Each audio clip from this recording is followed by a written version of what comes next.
Bonjour mes élèves, j'espère que vous allez bien. Aujourd'hui, on a une nouvelle leçon, l'eau et la nature. L'eau est présente sur la Terre à de nombreux endroits. Les plantes, les animaux et les êtres humains ont besoin d'eau.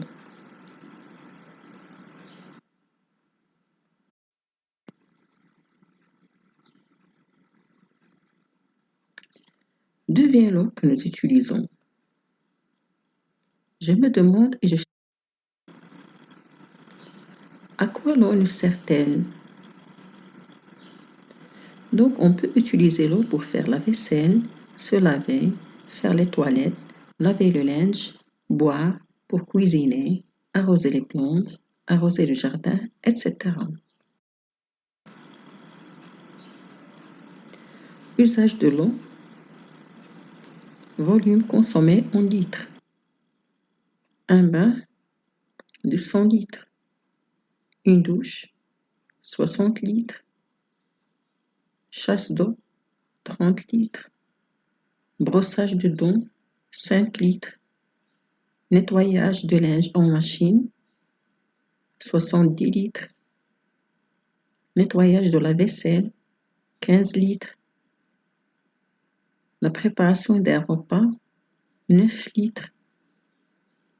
Lavage de voiture, de 100 litres. Arrosage de petits jardins, 2000 litres. La boisson par personne et par jour, 1,5 litres.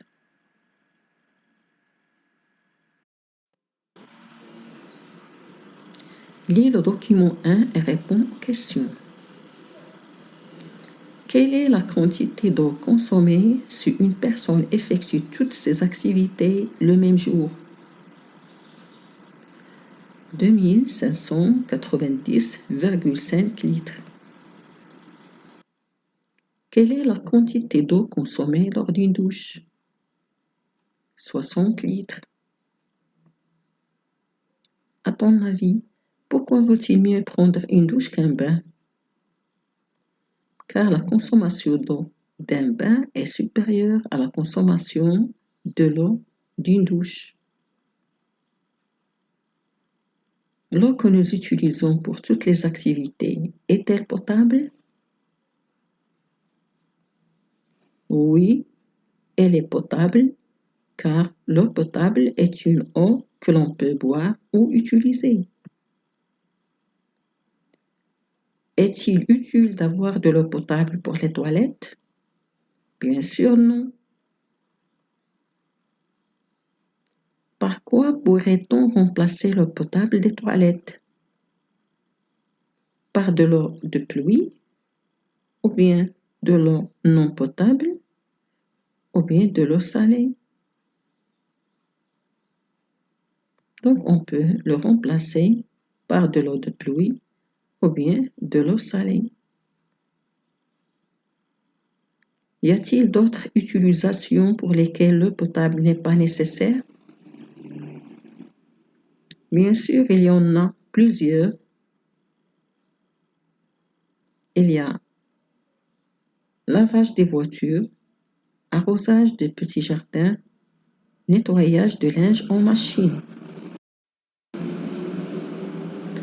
Où prélevons-nous l'eau?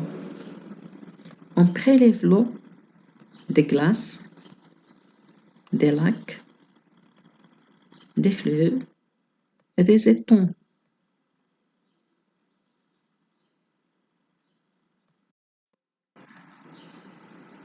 Lis le document 2 et réponds aux questions.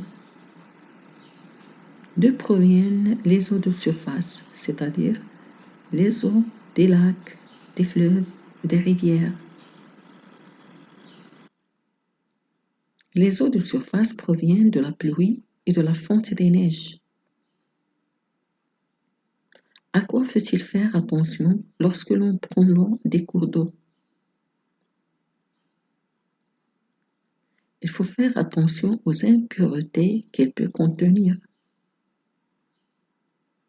D'où proviennent les eaux souterraines? Elles proviennent de l'eau de pluie qui s'infiltre dans la terre. Quel est l'intérêt de pomper l'eau des nappes souterraines? Les eaux souterraines sont propres à notre consommation. Elles contiennent de l'eau potable. Pourquoi l'eau des nappes souterraines est-elle mieux protégée des pollutions?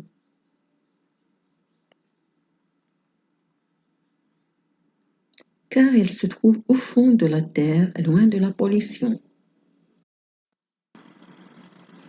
Comment l'eau arrive-t-elle dans les cours d'eau et dans les nappes souterraines? Observez bien le cycle naturel de l'eau, document 3, puis complète le schéma. Sous l'effet du soleil et du vent, l'eau des océans et des mers s'évapore, c'est l'évaporation. La vapeur d'eau se transforme en nuage, c'est la liquéfaction. L'eau tombe du nuage se forme de pluie ou de neige. Alors l'eau ruisselle sur la terre et forme des cours d'eau et se jette dans les océans, c'est le ruissellement. Une partie de l'eau s'infiltre dans le sol et forme des nappes souterraines, c'est l'infiltration.